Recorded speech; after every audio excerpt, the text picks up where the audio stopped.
বিকেলে 5:30 থেকে আমাদের এখানে কি প্রচণ্ড বৃষ্টি হচ্ছে দেখুন একবার। আমি লাইভ করছিলাম, লাইভ করতে করতে কানেকশনটা কেটে গেল কারণ কারেন্ট চলে গেছে। কি প্রচণ্ড মেঘ দেখুন আর কি প্রচণ্ড বৃষ্টি।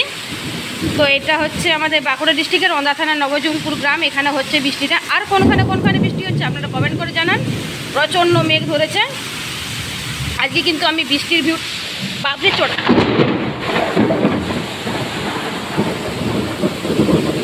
চড়কাও প্রচণ্ড দিচ্ছে। আমি আমার ঘরের দুয়ার থেকে ভিডিওটা শেয়ার করছি। ঘরের দরজার সামনে দাঁড়িয়ে কি জোর বৃষ্টিটা হচ্ছে দেখুন।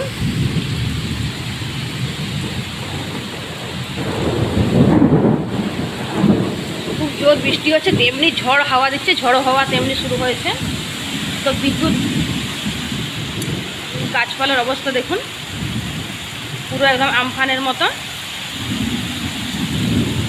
আর জল হচ্ছে দেখুন কি প্রচণ্ড পরিমাণ জল হচ্ছে। রাস্তার চারদিকে জল জমা হয়ে গেছে। ওই দেখুন আম পড়েছে এই আম গাছের তলা থেকে। চলুন একটু জুম করে দেখাই আপনাদেরকে। এই দেখুন, এই যে এটা আম গাছ, এই দেখুন আম গাছের তলা থেকে এই দেখুন আম পড়ে আছে। এই দেখুন একটা আম, ওই দেখুন একটা আম, ওই দেখুন একটা আম। তো ঝড়টা কমুক তখন আমি আমের ভিডিওটাও কিন্তু যে যদি থাকে তো ততক্ষণে শেয়ার করব, থাকবে নিশ্চয়। তো দেখুন একবার কি প্রচণ্ড গতিতে বৃষ্টিটা হচ্ছে।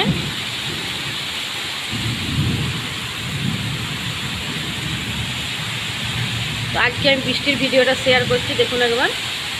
সময় বাড়ছে তত কিন্তু জলের গতিবেগটা আরও বাড়ছে। দেখুন একবার ঝিকটা দেখুন, অবস্থাটা দেখুন একবার ঝিকটা, প্রচণ্ড জোর জল হচ্ছে। আজকে বানিয়ে নেবো আমি আলুর চপ। তো আজকে বুধবার, কালকে মঙ্গলবার করেছিলাম। রাত্রেবেলা বিকেল থেকে প্রচণ্ড জল হয়েছে, তো লাইন নেই, ওই জন্য আমি কালকে লাইভে আসতে পারিনি। 9:30টার সময়তে আসতাম, না হলে ওয়াইফাই নেটওয়ার্ক চলে গেছে। তো এখন আমি বানিয়ে নেবো চপ। তার জন্য এখানে বেসন নিয়ে নিয়েছি সেদ্ধ করা আলু। আলুটা সেদ্ধ করার সময় অল্প নুন দিয়ে দিয়েছিলাম, কুকারে সেদ্ধ করে। এই দেখুন জল ঝরিয়ে নিয়েছি। এখানে নিয়ে নিয়েছি রসুন থেতো করা, আদা থেতো করা, পেঁয়াজ কুচি, শুকনো লঙ্কা, হলুদ, নুন। আর আমি এই যে আদা রসুনটা যেটা ভাজবো সেটা হচ্ছে আমি সর্ষের তেলে ভাজবো। আর চপটা যে ছাঁকবো আমি এটা সাদা তেলে ছাঁকবো। তো এখন আমি মশলাটা করার জন্য আমি নিয়ে নিলাম কিছুটা পরিমাণ সর্ষের তেল। এবার নিয়ে নিচ্ছি গোটা জিরে, এবার নিয়ে নিচ্ছি শুকনো লঙ্কা, তারপরে আদা কুচি আর রসুন থেতো করা আর আদা থেতো করা। আর তার সঙ্গে অল্প পেঁয়াজ দেবো, পেঁয়াজ বেশি দেবো না, পেঁয়াজ কিন্তু চপে দেয় না সাধারণত। এবার এগুলোকে ভালো করে আমি নাড়িয়ে নেব। তার সঙ্গে আমি দিয়ে দেবো কিছুটা পরিমাণ হলুদের গুঁড়ো, যাতে দেখতে না খারাপ লাগে চপের পুরটা। এবার আমি এখানে এই যে আলুগুলো আছে, আলুগুলো এখানে আমি দিয়ে দেবো। আলুগুলো দিয়ে ভালো করে একদম শুকনো শুকনো করে এখানে আমি ঠেসে নেবো। তো চলুন আলুগুলো ঠেসে নেওয়ার পরে দেখা হচ্ছে। আলুগুলো ঠেসে নিতে নিতে দিয়ে দিলাম আমি অল্প পরিমাণ নুন। আর এটাকে আরও ভালো করে ঠেসে নেবো। তো এখানে আমি বেসন নিয়ে নিয়েছি আর পুরটা আমি রেডি করে একটা বাটিতে আমি নামিয়ে নিয়েছি। এবার আমি গ্যাসটা অন করে কড়াইটা, আমি পুরের কড়াইটা ধুয়ে নিয়েছি, তারপরে চপ করার পরে মেজে নেবো ভালো করে। এবার আমি দিয়ে দিলাম সাদা তেল, এখানে পরিমাণ মতো চপে যেটা লাগবে সেটা দিচ্ছি। আর তেলটা খানিকটা গরম হয়ে গেলে কিন্তু আমি 2 চামচ তেল বেসনে দিয়ে দেবো। তো বেসন এখন পরিমাণ মতো আমি দিয়ে দিচ্ছি নুন।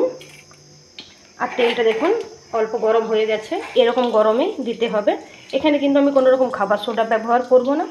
এবার আমি পরিমাণ মতো জল দিয়ে এটাকে ভালো করে ব্যাটার বানিয়ে নেব। তো এদিকে তেলটা গরম হচ্ছে, কড়াইয়ের আঁচটা আমি কমিয়ে দিলাম, নাহলে কিন্তু তেলটা পুড়ে উড়ে যাবে। এবার আমি এখানে পরিমাণ মতো জল দিয়ে দিচ্ছি, জল দিয়ে মাখিয়ে নেব। ব্যাটারটা আপনারা দেখলেই বুঝতে পারবেন যে কীরকম হয়েছে। এটাকে ভালো করে বেশ কিছুক্ষণ ধরে ফাটিয়ে নিতে হবে। তারপরে দেখতে হবে এক বাটি জলে 1 বিন্দু ফেলে যে ভেসে উঠছে কিনা। যদি ভেসে উঠে তখন জানবেন যে আমার ব্যাটারটা রেডি হয়ে গেছে। তো চলুন এটাকে বেশ কিছুক্ষণ ধরে আমি ফেটিয়ে নিই।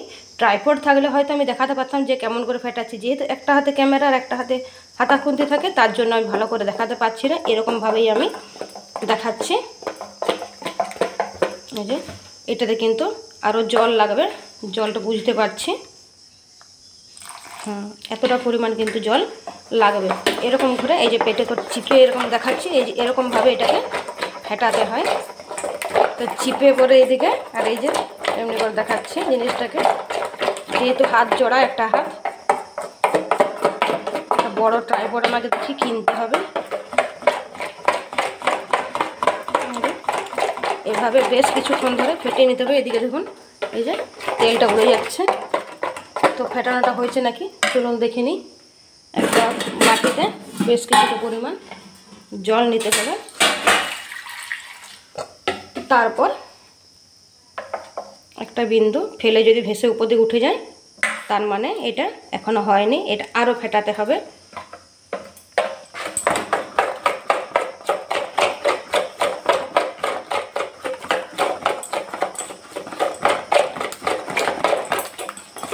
তো তেলটা আমি বন্ধ করে দিই। তেলটা কিন্তু উড়ে যাচ্ছে, দেখতে পেয়েছেন কতটা তেল উড়ে গেছে। এখন আমার দেরি আছে। এইভাবে হিসাব মেরে কিন্তু রান্না করলে সুবিধে হয়, নাহলে কিন্তু খুবই অসুবিধে হয়। তো হয়ে গেছে, এবার চলুন দেখি। এবার কিন্তু হয়ে গেছে জিনিসটা। এবার আমি চপের শেপে এটাকে, এই যে এটা আমার বাবা কি করতো, ওই একটা কৌটো নিত, কৌটোতে করে তার ঢাকাটাতে একটা ঝিলঝিলি দিত, আর হাতে তেল নিত। তারপর এই যে এই পুরটা, মানে পুরটাকে একই শেপে করতে হবে, যেহেতু দোকানে চপ করতো। তো সেহেতু একটা ঢাকা সে সেম পরিমাণ মাপে উবড়িয়ে দিয়ে সেই মাপে ঝিলঝিলি করে চিপে আর বেসনে ছেড়ে দিতে। তো আমি সেটা করতে পারছি না, না করা চলবে, কিন্তু আমার তো দোকানের না, আমার একদম বাড়ির হোমমেড। তো আমাকে এখন হোমমেড পদ্ধতিতে দেখাতে হবে। তো এখন আমি একটা চপ ছেড়ে দিলাম। গ্যাসটা কিন্তু দেখুন আমি বন্ধই রেখেছি, গ্যাসটা আমি একদম বন্ধই রেখেছি, যেহেতু গ্যাসটা অনেকটা তাপ হয়ে গেছিলো, পুড়ে যাওয়ার সম্ভাবনা আছে। এই দেখুন কি সুন্দর ফুলছে আর কি সুন্দর হচ্ছে। তো চলুন এই পাশে আরেকটা আমি ছেড়ে নিই, তারপরে আমি আবার গ্যাসটা অন করব। এভাবেই কিন্তু আপনারা বানিয়ে নেবেন, জিনিসটা কিন্তু খেতেও ভালো হবে আর স্বাদও হবে। এই যে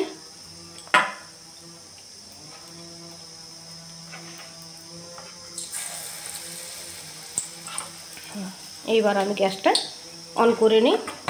হাতটা প্রথমে ধুয়ে নিই, ধুয়ে করে মুছিয়ে নিই, তারপরে গ্যাসটা আমি অন করে একদম কম আঁচে রাখবো।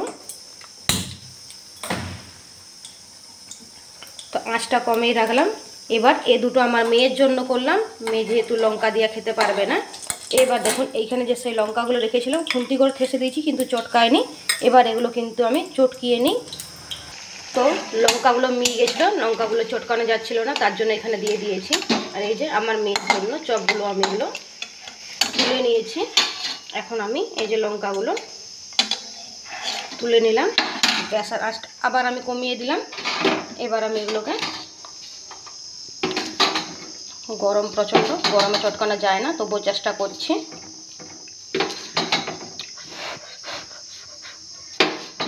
এই যে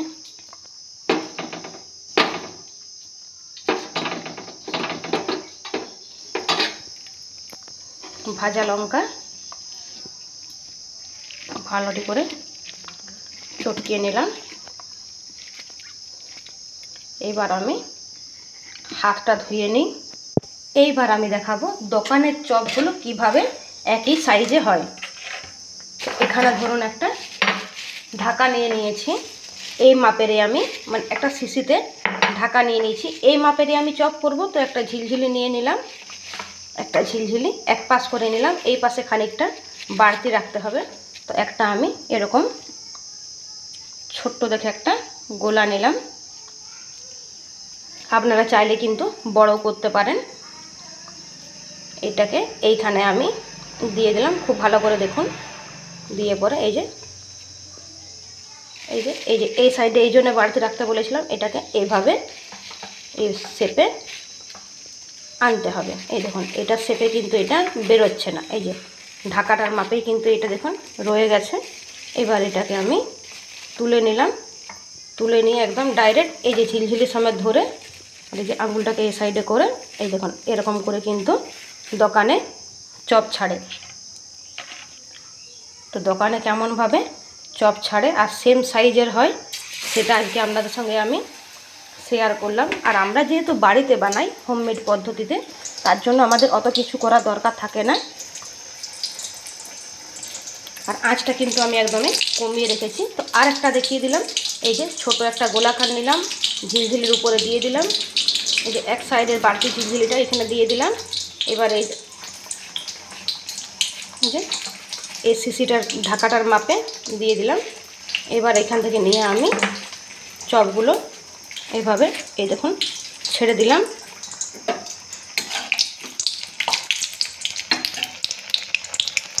এটা কিন্তু এই যে অন্ধকার বলে এরকম দেখাচ্ছে, যেহেতু কালকে থেকে লাইট নেই তাই আমি লাইট ব্যবহার করতে পারছি না। ইনভার্টার আছে না থাকা লয়, কিন্তু জিনিসটা হচ্ছে কি যে ইনভার্টারটা যদি চার্জটা আমি একটুখানি শেষ করে দিই ফোন চার্জ দিতে পাবো না। তো জানি না ওয়াইফাই নেটওয়ার্ক আমি কতক্ষণে ফিরে পাবো। তো চলুন এটাও আমি ছেড়ে দিলাম। আর এটা মেয়ের চপগুলো এক সাইডে রেখে দিলাম, দুটো তাপিয়ে চাপ, নাহলে কিন্তু বুঝতে পারবো না। হয়ে গেছে, এটা কিন্তু একদমই পুড়ে যায়নি, দেখে মনে হচ্ছে কিন্তু পুড়ে যায়নি। তো চলুন এগুলোও কিন্তু এই একইভাবে আমি ছেঁকে নিই। আচ্ছা আলু তো ঝোল, তো মাছ তো ভেজে নিয়েছি, দিয়ে দিলাম পেঁয়াজ কুচি। একটু তাড়াতাড়ি আছে কারণ একটার সময় ভিডিওটা এডিট করতে হবে। তো মাছ ভাজার তেলেই কিন্তু আমি পেঁয়াজগুলো দিয়ে দিলাম। পেঁয়াজগুলো যতক্ষণে ভাজা ভাজা হচ্ছে দিয়ে দেবো কেটে রাখা একটা গোটা টমেটো।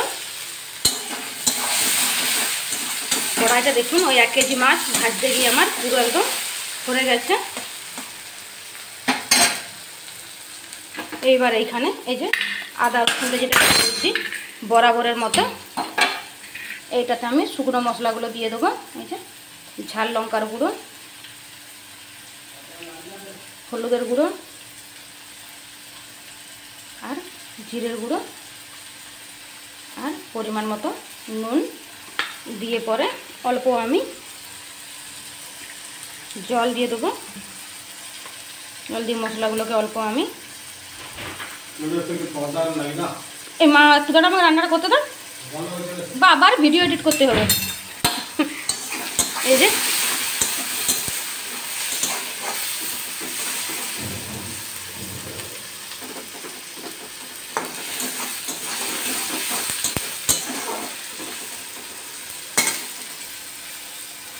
মশলাটা দিয়ে দিলাম। ওদিকে আমার হাজব্যান্ড ডাকছে, কারেন্টটা এসছে, এসে চালাবে, বলছে জ্বালানোর পর্দাগুলো লাগিয়ে দাও। যখন সময় নিয়ে ভিডিওটা এডিট করতে হবে, তাও মনে হচ্ছে আজকে লেট হয়ে যাবে, আজকে আর একটার সময় পাক্কা দেওয়া হবে না।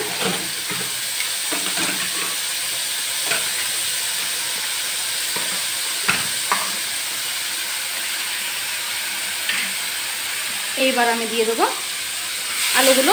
মশলাটা কিন্তু আলুর ভিতরে ঢুকে যাবে, তেলটা ঝরতে ঝরতে, তখন কিন্তু আলুর ফ্লেভারটা কিন্তু দারুণ লাগবে।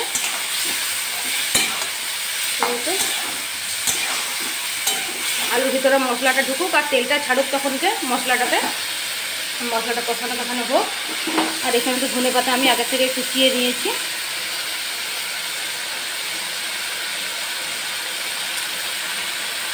মশলাটা কিন্তু তেল ছেড়ে আসছে।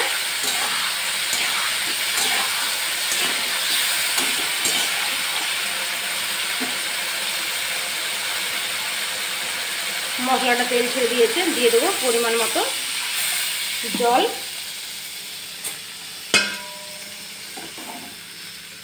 জল দিয়ে পরে ওই যে মাছ যাচ্ছি গো,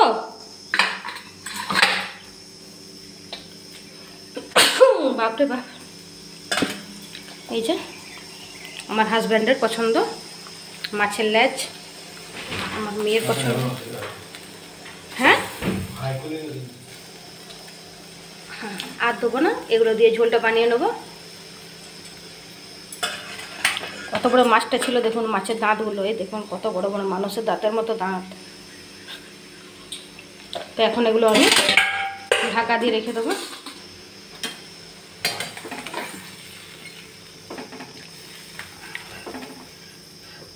তো ঝোলটা ফুটে যাক, আর দেখানোর কিছু নেই, দিয়ে দেবো ওপর থেকে ধনে পাতাগুলো। 2 মিনিটের মতো ফুটবে। রান্নাটি ভালো লাগলে অবশ্যই একটি লাইক করবেন, কমেন্ট করে জানাবেন কেমন হয়েছে। চ্যানেল নতুন থাকলে প্লিজ সাবস্ক্রাইব করবেন। দেখা হচ্ছে পরের ভিডিও নিয়ে। এটা এই অবস্থাতেই আমি 5 মিনিট পরে নামিয়ে দেবো, আর নতুন করে দেখানোর কিচ্ছু নেই।